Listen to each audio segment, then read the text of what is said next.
The Mental Health Show with Mark Aiston. For a lot of people that don't suffer or haven't encountered any mental illness in their own life, they sit back and watch, particularly people who have been around for a while, they'll sit back and see a Dane Beams from Collingwood now pull out. He's having time away from game because of mental illness. And quite often you hear the comment, why don't they understand that life's not an easy journey and we're all going to get some hardship along the way and suck it up and deal with it because that's life. Yep. For those people who have actually been in that space, it's not like that. No. So tell our listeners what the difference is for those people who haven't encountered it before. Well, if you haven't encountered it before, you're so lucky, you're so fortunate, because the numbers, as we were just saying, they're increasing all the time. For me, I mean, my mother was in and out of Glenside in the 70s, 60s and 70s, and so I had a pretty unusual upbringing in the sense that I didn't have someone that, that was, I mean, I'm sure she loved me, but, she wasn't able to show that. So I'm sure that's had an effect on me in some ways. But I feel as though I inherited Mum's gene, because Mum was a manic depressive person and found it very difficult to achieve and do a lot of things, clean up around the house, get a job. I mean, she did work, but she found it really difficult. And if I've got Mum's gene, I also have another. I was also born with an addictive nature, so I don't do anything in halves. Whenever I do something, I do it over and over and over again. So I guess I had a couple of issues when I was very young. I can remember 7, 8, 9 years of age, for various reasons, feeling really down and depressed. I didn't know what the feeling was at the time, but I can quite clearly remember when it happened. I had a couple of days off from school. So let's fast forward then to the age of 14, when I started punting, I started smoking marijuana, and I started drinking. And of course I did all of those things to excess. Now at the time I loved it, and I intimated that earlier. I absolutely lived for it. I loved it. But with an addictive nature and with issues of depression, when you engage in those sorts of habits, all they'll do is send you to hell. I mean, I got to hell 3 months ago, and I'd been in and out of hell along the way. But when I got to hell 4 months ago, I was there to stay unless I did something about it, which happened.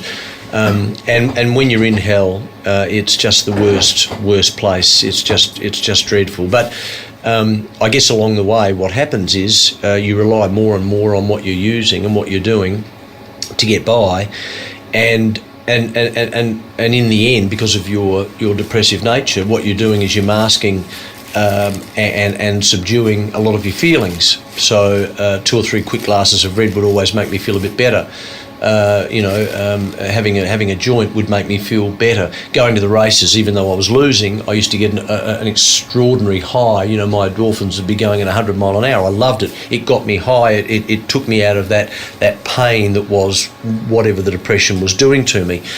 But after a while, of course, you become completely overwhelmed by everything, by all the things you're using. And in the last 3 years, I've been using cocaine regularly. Since I lost my job at Channel 10, and there has to be a tipping point. And the tipping point for me wasn't when I lost my job at Channel 10, it wasn't when I lost my job at Nova, and it wasn't when my wife left me. It was 3.5 months ago when my sister and my best mate Brad sat down with me and said, we're really concerned. And ironically, they weren't necessarily concerned about my lifestyle, because they didn't know. They knew what I was using, but they didn't know how bad I was going. But they were really concerned about my money, because I couldn't control my money. I was gambling, I was spending it on drugs, I was spending it on alcohol, marijuana.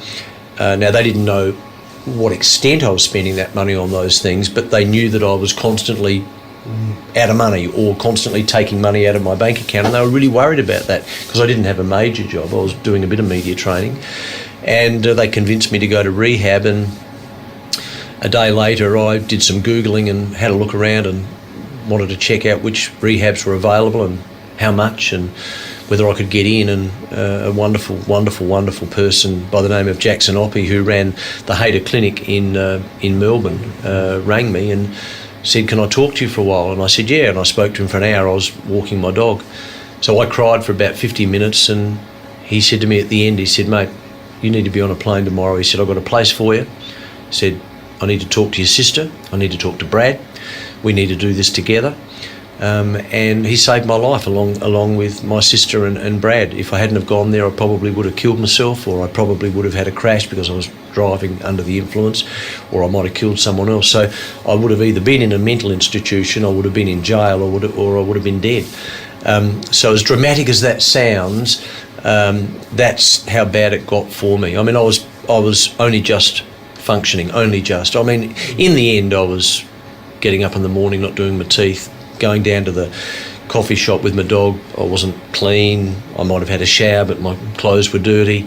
I was thinking about where I could get my next line of coke, or I was worried about the $500 that I'd lost yesterday and how would I get money to have another bet.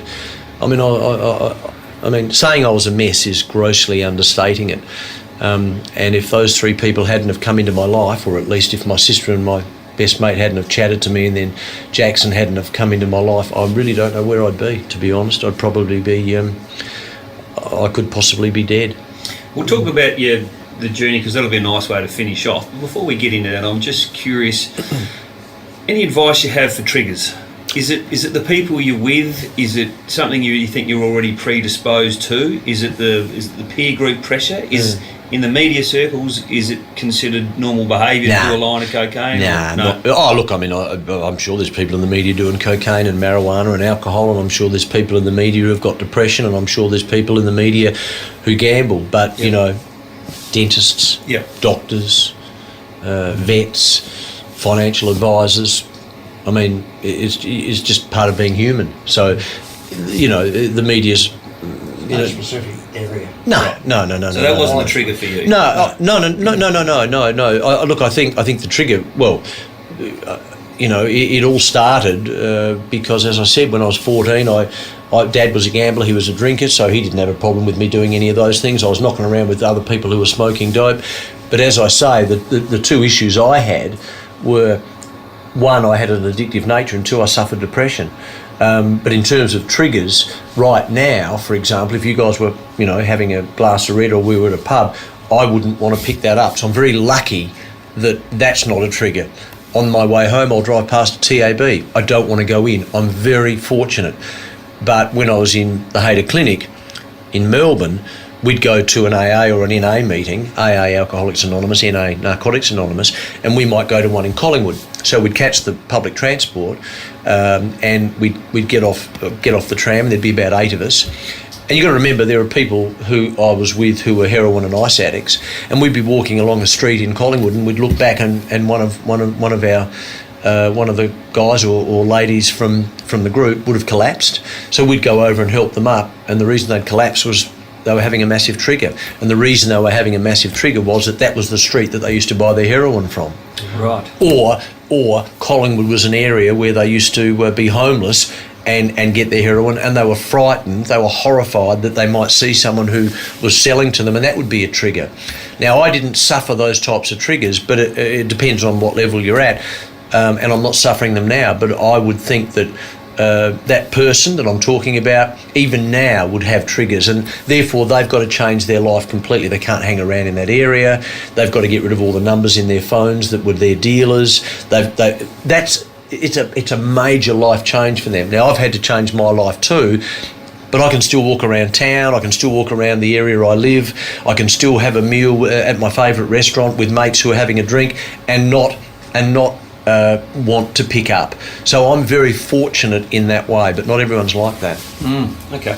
So for the young lads out there, and I guess we are a sports show, and we are catering to a predominantly sporting audience. So the young lads out there who are 18 to 30 and think they're bulletproof and on a Saturday night, I only became aware of how commonplace cocaine is amongst our sporting clubs. It's everywhere. Yeah. It's absolutely everywhere. So it's at the stage now where So the kids, accessible. Yep, the kids don't think anything different to having a line of Coke to having a beer. Yeah. And they're not frowned upon. Yeah.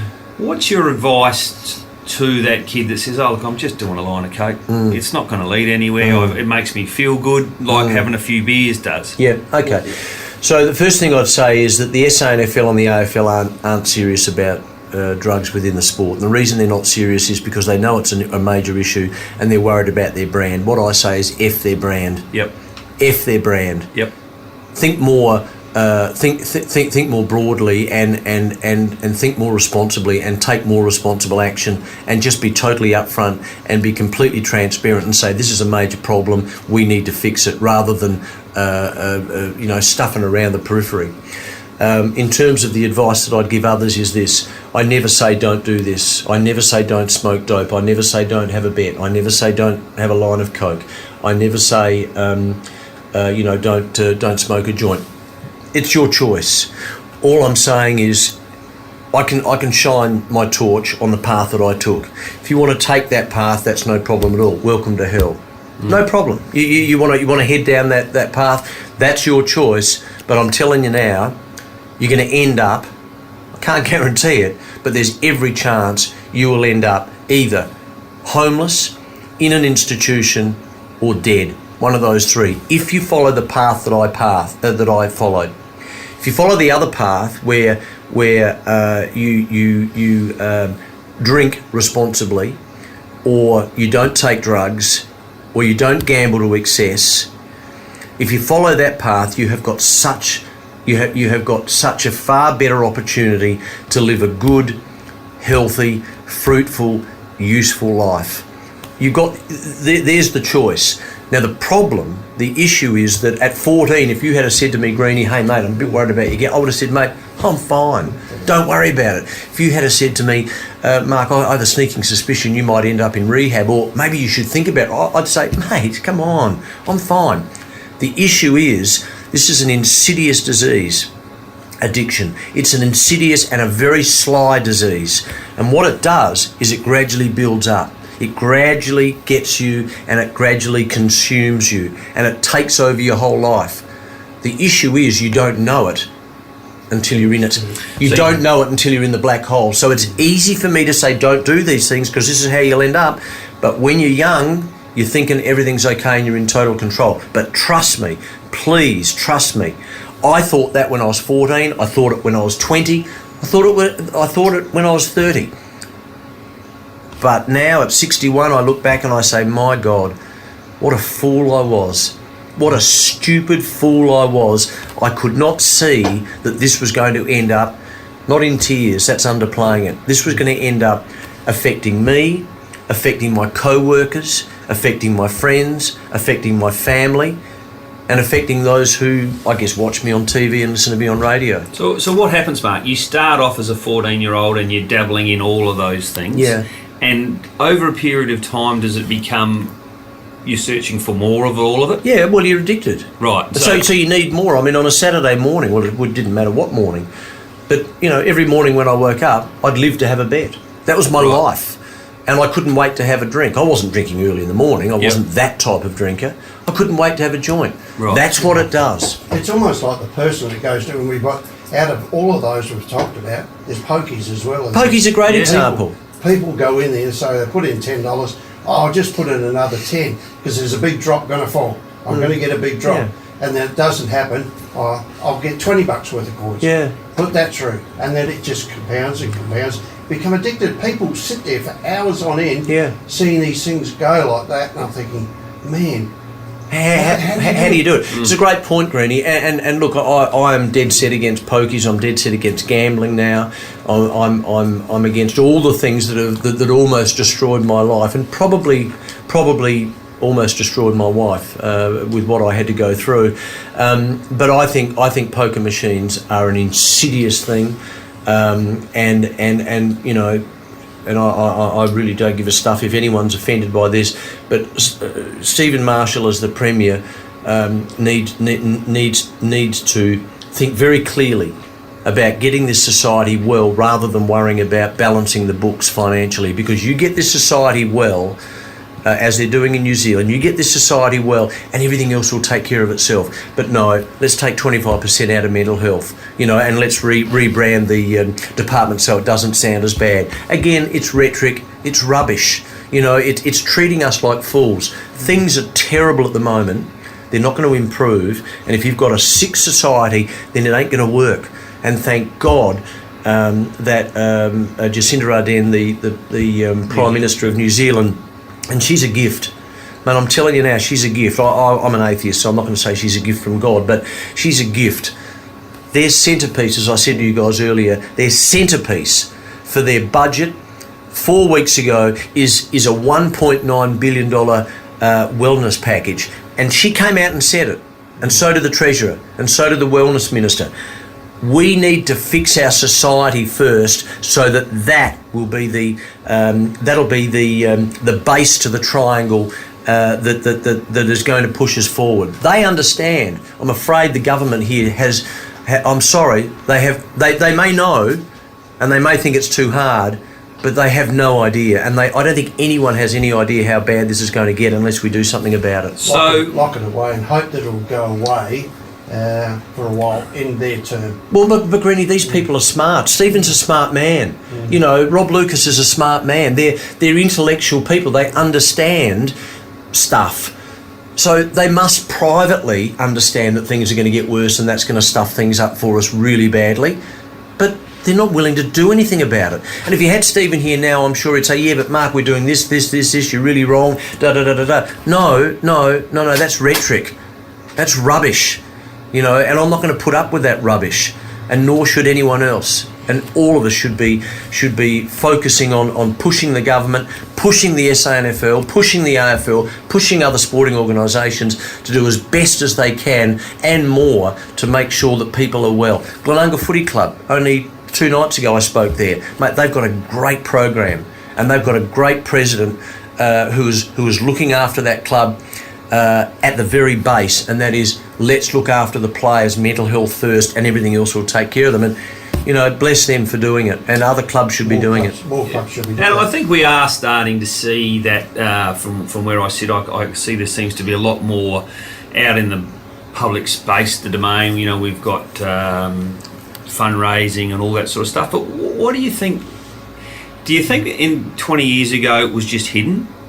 Yeah, I do. I do, and I think hopefully more people like myself who do have a profile, and I guess that's the only positive thing I feel about my profile issue. I told you earlier I feel embarrassed about being known as a personality, but at least as someone with a profile, at least we can spread the message more. But that doesn't mean other people who don't have a profile can't get on LinkedIn and Facebook and Twitter and do the same thing. But yes, you're right. 20 years ago, it was hidden. Nowadays, it's still hidden to a small degree, but people are talking about it more. Men are talking about it more. And my advice, in a nutshell, is if you're feeling unwell, speak to someone, whether it's your brother, your sister, your auntie, whoever it might be, your school teacher, whoever it is. If you know someone who's unwell, then think about carefully what you're going to say to them, but speak to them as well. It could save their life. If you get the trigger points for you, is if you get snowed under of work and you've got a heap of work coming, you're excited, I've got all this work coming in, there's the pressure of that can trigger. So you need work that is steady but not over the top, and you can maintain that lifestyle. Absolutely, and you're spot on, Greeny. And to I guess to sort of dig a little more deeply into that. At the moment, my day is quite full with stuff for me. So I get up, I meditate. I actually meditate in bed. Then I get up, I take Jack for a walk in the morning.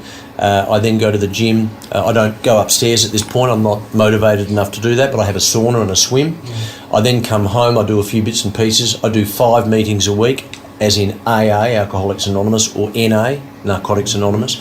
I then take Jack for another walk at night, and I'll go to the gym a second time if I've got time. And no wonder you've lost 8 kilos. Yeah, well, that's true, not drinking as well. So that's my day at the moment. But the point you make, Greeny, is really, really important. since I've been back, I have been, and I thank people so much indeed, but I've been inundated with opportunities. But I don't want to get overwhelmed, because if I get overwhelmed, then, and I feel it sometimes, I'm working on something within my media training business at the moment, but I'm working on it to the point where, no, don't let this consume you. So, no, I don't want to go straight back into full-time work. I'll do a little bit of part-time stuff, and I'll do presentations to clubs or organisations about mental health, and I'm happy to do that at various intervals, various times. But I don't want to be overwhelmed, because you're right. If you get overwhelmed, that's when you start to get unwell again. It's the anxiety, Greeny. You're not a psychologist, are you? I'm just do a bit of work. I'm just concerned that I'm actually lying on a couch here. But when you get overwhelmed, that's when things can happen. You think, oh, geez, I'd like a drink. Oh, I'd like a line of Coke. Oh, I'm getting depressed. I want to have a bet. That's when things can get out of hand, for sure. Yeah, no doubt. And I only know that because I've been down that track with the anxiety when my wife died. And I'm sorry. And this is years ago. This is about 15 or so years ago. I went down that track. But fortunately, the right people come out the other side of it. And, well, you know what? That's another great point. People around you. And I've been so blessed that I've had people around me. My sister, my best mate, Jackson, my brother, all of his kids, my former wife, my sister-in-law and brother-in-law and their kids. And a lot of people who obviously know me through TV have been very, very supportive. I'm very fortunate. On the flip side, there are people who I was with in the Hayter Clinic that their kids had disowned them, their husband or wife had left them, they never wanted to see them again, they were trying to get their kids back or see their kids, they had no home, they had nothing.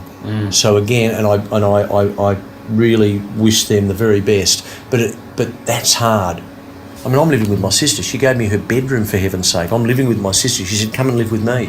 This is my bedroom. It's yours for as long as you need. Nice. I mean, how wonderful is that? Yeah. That's where family is so important. There's a couple of quotes I looked up the other night. You're doing okay, but inside you feel awful. Yeah, me. That's one of them. That's me. One of the best ones I like is surround yourself with positive people. 100%. That is the major one that I think is more important.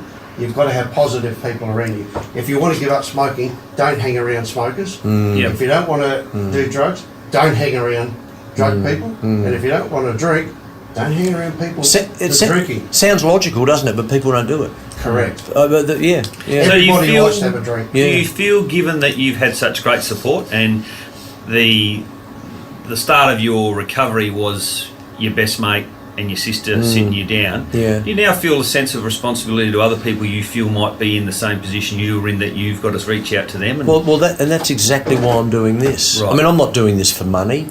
I'm not doing this for people to feel sorry for me. I'm not doing this for notoriety. I am doing it because I genuinely feel we have a major issue here and it needs to be addressed. And if I can indulge for 1 second, David Pittman from the Crows rang me and said, would you like to talk at the Glenunga Footy Club? He said, we've got another speaker there, Luke McLean, who's very, very good. I said, yeah. I said, you sure I'm not duplicating? He said, no worries at all. I thought to myself, you know what? Luke's the main speaker. I'm going to get up there for 3 minutes. 3 minutes. You might think, well, that's not long. I thought, people would think, 3 minutes, what are you going to do? Look, I'm going to put it up on Facebook because I'm getting the presentation sent to me. It was really to the point. It was quite assertive, almost bordering on aggressive. It was my journey very briefly, but the point I was making is, as I said to you earlier, you want to travel down my path? Hey, no problem at all. No problem at all. Just let me know what hell's like when you get there. Actually, you don't need to let me know because I know. You want to travel on this path? I'll shine the light on that one for you. Go down that one. It didn't need to be a 25, 30 minute, 1 hour presentation. It just needed to be me saying, please, just at least think about what you're doing, because if you head in the direction that I headed in, then it's going to fall apart for you. It's going to really wreck your life. You're going to have to start again. You're going to ruin a lot of people's lives. You're going to upset a lot of people, and it is going to be catastrophic. You head down that path, no problem, but just understand that's where you're going to end up. You're going to ruin your own life and other people's lives. Well, you take other people with you. Yeah. You take other people with you. I mean, my wife. I I don't want to look back too much because otherwise you can get too depressed about it. But, you know, I owe my wife so much for looking after me for so long, and really it was, I was blessed to have Judith in my life for so long. I don't have her in my life as much now, and that was my doing. I have to take full responsibility. That's the other thing. You can't blame anyone else. You have to take full responsibility. Yep. So we say, "Are you okay?" That's the big message now. For we worry about our mates that aren't going too well in the mental space. But what about your mate who's at the club on a Saturday night who gets smashed every Saturday night, or you know he's going outside and doing a line of cocaine, and we're now at the stage with our kids where they consider that's okay and normal behaviour. How do we get the message through that we need those kids to say, "Hey mate, listen, you got to back off a little bit"? Well, more of this. Yeah. I mean, more real stories, education within footy clubs, within organisations, coming from the government as well, which, as I said, are letting us down badly. More of that, more one-on-one stuff. We just need to be diligent. And look, I know it's not that simple. I understand that, but we need to start somewhere. It's interesting you say that, because I'm a firm believer we have a person who's well trained in public speaking, can get a message across. Why wouldn't the clubs look at engaging Mark Aiston to come to their clubs and speak to their players? Because I don't think there's a club out there that doesn't have somebody that's alcohol or drugs. I guarantee it. There wouldn't be a club out there that doesn't have at least one person. But if you're able to get to the clubs, and I think all the clubs listening should be looking at contacting Mark and finding out how we can do it, and he comes speaking to the players. It's so important. And spectators. Well, on that note, are you available, Mark, to do? Well, of course I am, and thank you, but of course I am. But please understand that this is a pretty horrendous story. You know, I'm not going to sugarcoat it, and you know, the message is harsh. Yeah, there's no doubt about that. I mean, I do another presentation, you know, where I speak for 40 minutes and I've got a few slides and stuff like that, and there's a bit of comedy involved. You know, I didn't laugh or smile once at Glenunga the other day, 2 days ago. Honestly, I didn't laugh or joke once. It was a really, really tough, hard, focused message. And look, there were people in that room. Look, and I will say this, and I don't think the club will mind me saying it because it's important. But there were players in that room while I was talking who had their heads down. Do you know what that means? Yeah. Let's leave it at that. Yeah. Now, all I'm saying is, if my message helped one of those players, then my job is done. If it helps all of them, that's wonderful. It's not that simple. But if my message helps one, or Wayne Swass, who does this as well, if his message helps one person, but you have to be totally transparent. You can't. And am I well now? I'm well today. I'm well right now. I'm not saying I'm going to be well tomorrow or the next day. I'm not saying I'm not going to pick up tomorrow. But right at the moment, because it's one day at a time, right at the moment, I'm doing everything I need to do to keep clean and sober. And I think this is important as well. In fact, I touched on it. When you are clean and sober and you're on your way, everything else is so much better. And I mentioned my dog, taking Jack for a walk. I take Jack for a walk now. I look forward to it. I love it. You know, I love him. I appreciate what he's doing for me. He's the love of my life. He saved my life too, I guess. So he needs to be in that group.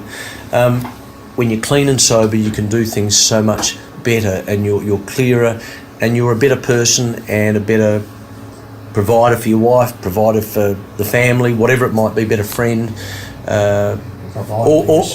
Providing for yourself, Greeny, yeah. It's funny, you were saying about the dog. It's almost, the mindset is that you look at your next day and think, okay, it's Sunday tomorrow. What am I going to do Sunday? Oh, I'm taking Jack for a walk in the morning, going to have a coffee, I'm going to have a swim sort of whatever, and I might settle down, read through the Sunday Mail, see how Port Power won by a country mile. and, it's a fantasy, this story. No. That's where you look forward. That's where the interview is finished now, guys. No. It's looking to the next day and knowing, I know what I got tomorrow, so I'm feeling happy about myself because I know what I got tomorrow. And do you know what that's all about? having a purpose. Yes. It's about having a purpose. In fact, I didn't see the film, but there was a film on Nixon, I think, President Nixon, and David Frost interviewed him after he'd been sacked, and he said, "What's the hardest thing about not being president anymore?" He said, "Not having a purpose." Have to get my own breakfast. It's true. It's true. That is so true. It's knowing what you're going to do, planning for it, and not sitting around and doing nothing. It is so important. And look, my father, bless him, passed away 8 years ago. Even right to the end, when he was in the aged care facility, he said to me the day before he passed away, he said, "My purpose over the last week has simply been to get up." Right. He had a purpose. Yep. It was a purpose that you and I can't understand now because we're well and we're young. But he needed something to get him through the next day, and that purpose was to get up. Actually, it was to get up and to take his tablets. That was what he was thinking about the night before he went to sleep. That night he went to sleep. He'd say, "Okay, tomorrow, I've got to make sure I get up." And it might be 10 o'clock in the morning, And but for a person who was so active in his life, as Keith was, it is very hard to become immobilised. Oh, totally. And you can't, because it killed him in the so end. bloody frustrated. Yeah, that, you do.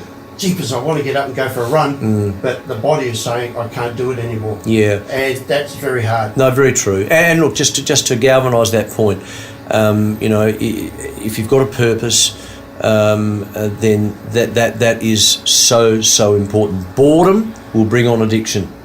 Boredom will bring on addiction. If you're bored, and again, it's your responsibility not to be bored. So think about things that you're going to do. If you're unemployed, go for a walk down the park, or do some service. Do some volunteer work, whatever it might be. But boredom will only manifest your addiction or your issues more. Because you're looking for something. Totally. There's a story I saw recently with a US retired general or something like that, and he talked about the importance of making your bed. I don't know if you've seen it, and how important it is that people make their bed. Start the day, get up, make your bed, and then your day's underway. I do that every day, you know. Is that right? Every day. Well, that's really interesting you say that, because the very first day that I wasn't making my bed in the end. My house was a mess. Yep. I couldn't give a damn about my bed, as long as it was there for me to lie in or fall into. When I went to the Hayter Clinic the very first day, they told you what your responsibilities were, and they said, we do a room check every morning. You thought, oh, okay, room check, okay. So I asked about the room check, and I said, what do you need done? They said, well, you need to make sure that you make your bed, and you need to make sure that it's clean and you've vacuumed it and everything's in place and things like that. And I sort of understood, but I said to the guy, I said, tell me the psychology behind that. And he said, well, if you can't make your bed, if you're not disciplined enough to make your bed, how the hell are you going to become well? It's having structure. How the hell... structure, yes, Greeny. Are you sure you're not a doctor? Structure, and part of the structure when you get up in the morning is to put your feet on the ground, is to stand up, is to make your bed, is to vacuum your room, is to make your room clean, is to go out and is to have breakfast.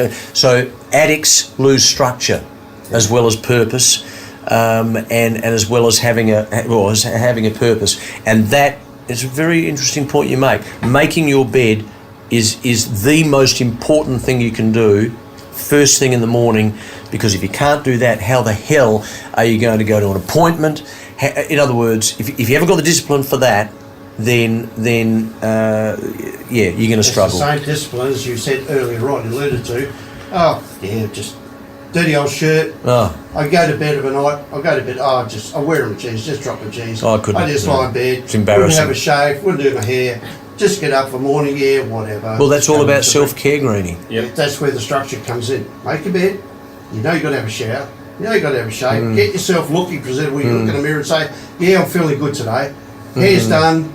Whatever." And it's black, white and teal. I'm ready for stuff. and you're fired up. Stop it. I'm fired up. And on that point, a lot of people listening would go, well, hang on, well, what are you talking about? I mean, I get up in the morning, I make my bed, I do all those things.